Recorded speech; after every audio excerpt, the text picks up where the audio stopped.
I want you to picture something for a second. Imagine you're driving a high-performance sports car, cruising down the highway, maybe 70 miles an hour. But here's the catch. Your windshield's been painted black. Nope. All right. You can't see the road, can't see traffic, and your dashboard is totally dead. No speedometer, no fuel gauge, nothing. You're just gripping the wheel, trusting that the engine sounds about right. That is a terrifying image. And honestly, it's the perfect definition for a term we use in high-stakes engineering, operating blind. Operating blind. It sounds like a metaphor for, bad management. But today we're looking at a case where it wasn't a metaphor at all. It was a literal physical reality inside a nuclear power plant. Right. We're doing a forensic deep dive into the Paks nuclear power plant Unit 2 incident from April 10th, 2003. This is one of those case studies that really keeps engineers up at night. It's a chilling example of what happens when that drive for economic efficiency collides head-on with the laws of physics. And the scary part isn't that they didn't know the physics, it's that they built a system that just didn't let them see the physics happening. Exactly. And the stakes here were massive. I mean, we aren't talking about a fender bender. We're talking about severe fuel damage in a running nuclear facility. But what struck me most going through the sources is how mundane the root cause was. This whole disaster started because of, rust. Well, magnetite, to be precise, but yeah, essentially rust. Right, magnetite. Okay, so let's set the scene. We're in Hungary at the Paks plant, early 2003. They have these VVER 440 reactors, which are generally workhorses. But they had this nagging problem in the primary cooling loop. It was a corrosion issue. Over time, corrosion products from the steam generators, this magnetite, were circulating in the water and just sort of settling on the fuel assemblies. I like to think of it like cholesterol building up in an artery. That's a great analogy. So you have these fuel rods, which need constant coolant flow to stay safe, and they're just getting caked in this gunk. Exactly. And that gunk was restricting the flow of water. Now, in a nuclear reactor, flow is life. If you restrict the flow, you reduce your ability to remove heat. Okay. So to compensate and to keep the safety margins intact, the plant had to throttle back. They were running units 1, 2, and 3 at roughly 90% power output instead of 100. And in the energy world, a 10% drop across 3 units that's just catastrophic for the bottom line. You have a $1 billion asset, high fixed costs, and you're just letting 10% of your potential revenue evaporate. Precisely. And that's the first domino. The pressure here wasn't an immediate safety crisis. The plant was stable at 90%. The pressure was economic. The mission was get that 10% back. And to do that, they needed to clean the fuel. Now, cleaning nuclear fuel, it sounds intense, but they had actually done this before, right? This wasn't a completely new idea. They had. They had previously used a system designed by Siemens. It was a proven process. They take the fuel assemblies out of the core, put them in a special cleaning tank in the refueling pool, and wash them. But the Siemens tank had a limitation. Which was? It could only clean 7 assemblies at a time. It can only clean 7 assemblies at a time. 7. And a reactor core has hundreds. So if you're doing 7 at a time, that cleaning cycle is going to take forever. It was going to extend the refueling outage significantly.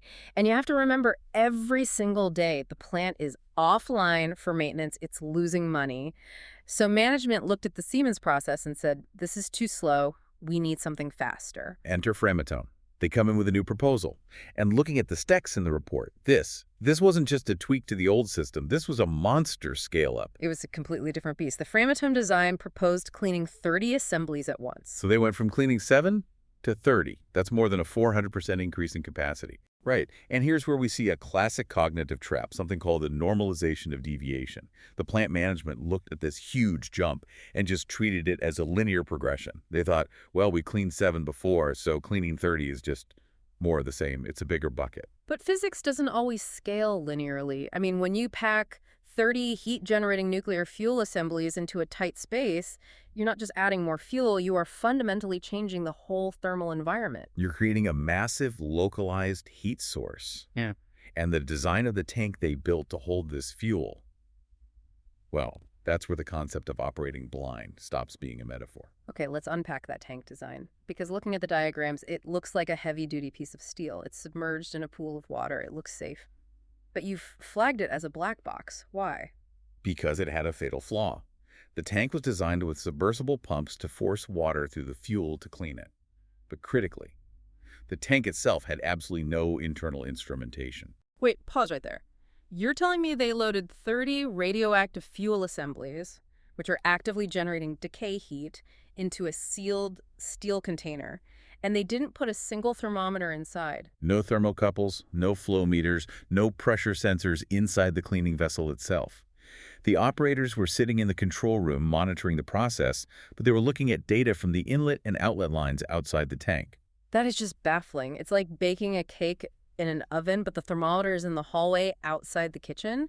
Wow. You have no idea what the temperature is inside the actual oven. That's a very, very accurate comparison. And this lack of visibility was compounded by a specific design choice about the water flow. The tank had a bottom outlet. I read about this in the thermal hydraulics section. It seems totally counterintuitive. I mean, usually you want hot water to rise, right? Exactly. That's natural circulation 101. If your pumps fail, you want physics to help you. You want the hot water to float up and away, drawing in cool water from the bottom. It's a passive safety feature. But this tank was designed to pull water out from the bottom. So the pumps were fighting against buoyancy. Wow. Yes. And worse, the design relied on the water flowing through the dense fuel assemblies to get to that outlet. Right. But water is, well, it's lazy. It follows the path of least resistance. Bypass flow. Correct. Because the fuel assemblies were packed so tightly and there was a gap space around them, a lot of the water just flowed around the fuel bundles instead of through them where it was needed. So just to paint the picture, the pumps are running, the flow meters on the outside show that water is moving. The operators are thinking, great, we've got flow. But inside that black box, the water right next to the fuel is barely moving at all. It's just sitting there, baking. Precisely. They had flow, but they didn't have cooling. Go. And because there were no sensors inside, they had absolutely no way of knowing the difference. And this brings us to the calculation gap. Because the operators weren't just guessing, they had a number they trusted. The report cites it, 12 minutes and 09 seconds. That number is just heartbreaking in hindsight. That was the calculated time to boil. The engineers had told the operators, look, if the pumps fail, or if flow stops for some reason, you have exactly 12 minutes and 9 seconds before the water inside starts to boil. That is a very precise number, and precision. Yeah. It creates confidence, doesn't it? If I'm an operator, I'm thinking, okay, if things go wrong, I've got a 12-minute buffer to fix it or evacuate. It feels like a safety net. It creates an illusion of control. But that calculation was based on an assumption of perfect mixing, that the water was actually absorbing all that heat from the fuel. In reality, because of the bypass flow we just talked about, the actual time to boil wasn't 12 minutes. Up to zero. Effectively, yes. Yeah. Near instantaneous. The moment flow was disrupted or just insufficient, the water that was trapped right next to the fuel cladding just flashed to steam. So the operators were following a map that didn't match the territory at all. Not even close. They thought they had time, but the laws of thermodynamics had already decided otherwise. Okay, let's walk through the timeline of the accident itself. It's April 10th, 2003. The cleaning process finishes around 4:00 p.m. Right, 16:000, cleaning is done. Now they switch the system over to cooling mode. At 16:40, they start the submersible pumps to circulate water. And this is the moment of truth. This is very likely when the boiling began.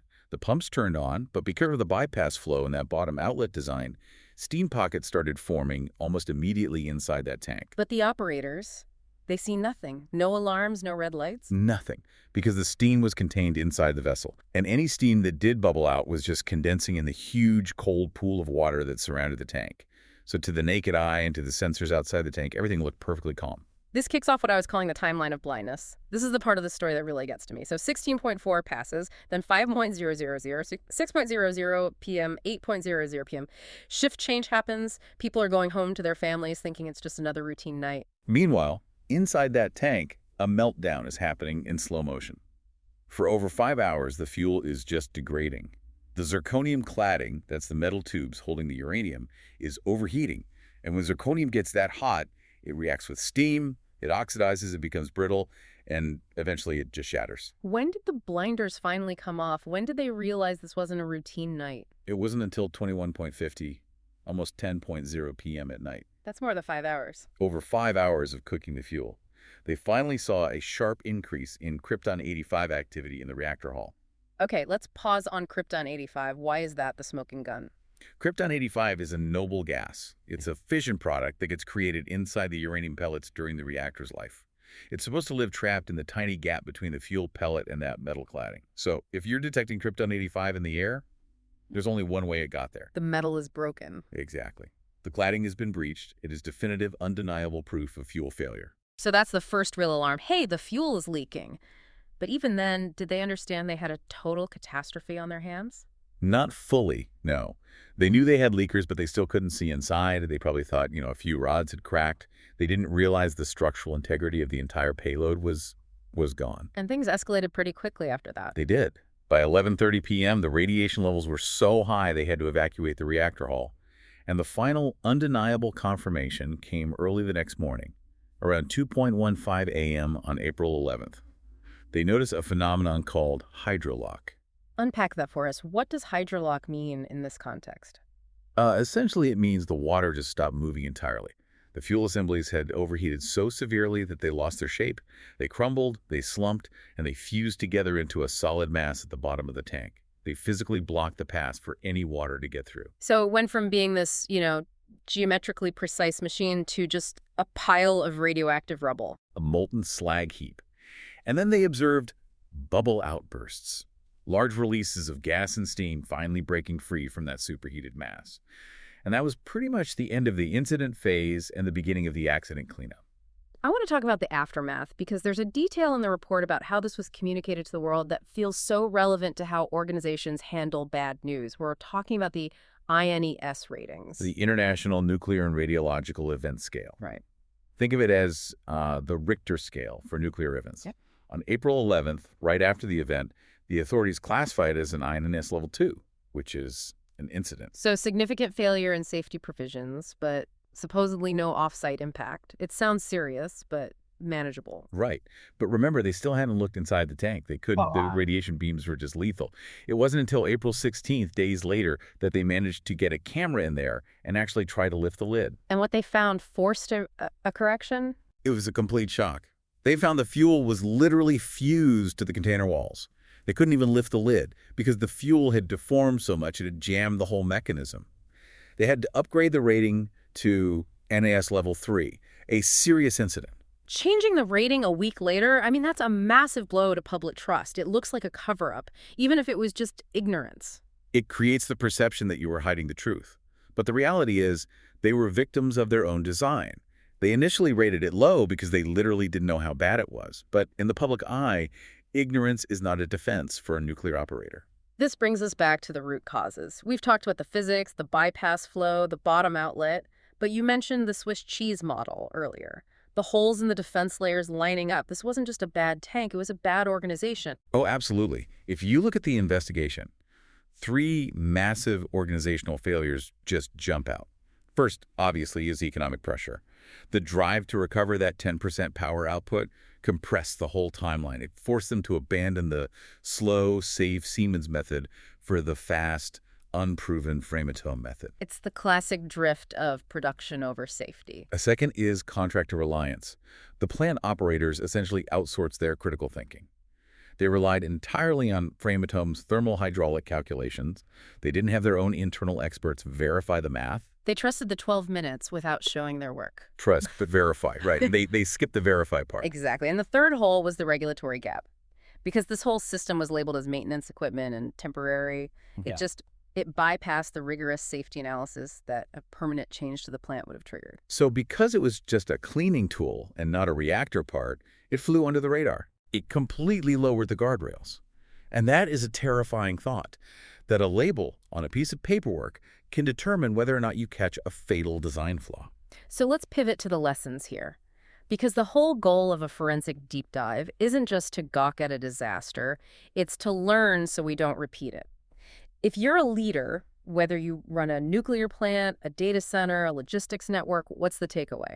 The primary lesson for leadership is the license holder owns the risk.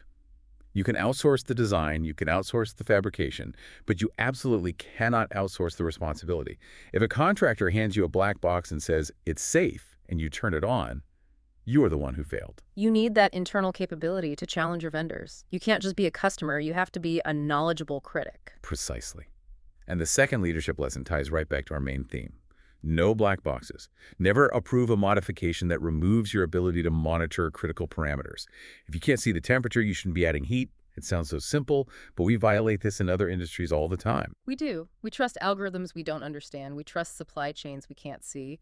We operate blind way more often than we admit because, well, because it's usually more efficient. Until it isn't. Right. What about the operators, the people who are actually pressing the buttons? They were put in an impossible position, but are there lessons for them too? There are.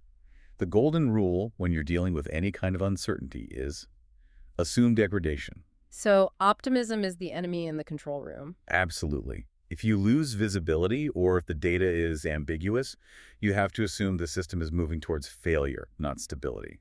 And with that, you have to lower your thresholds. When that Krypton 85 alarm went off at 21.50, that should have been a hard stop, full stop. But human nature is to say, oh, it's probably just a sensor error, or let's wait and see if it stabilizes. And that wait and see is where the damage just compounds.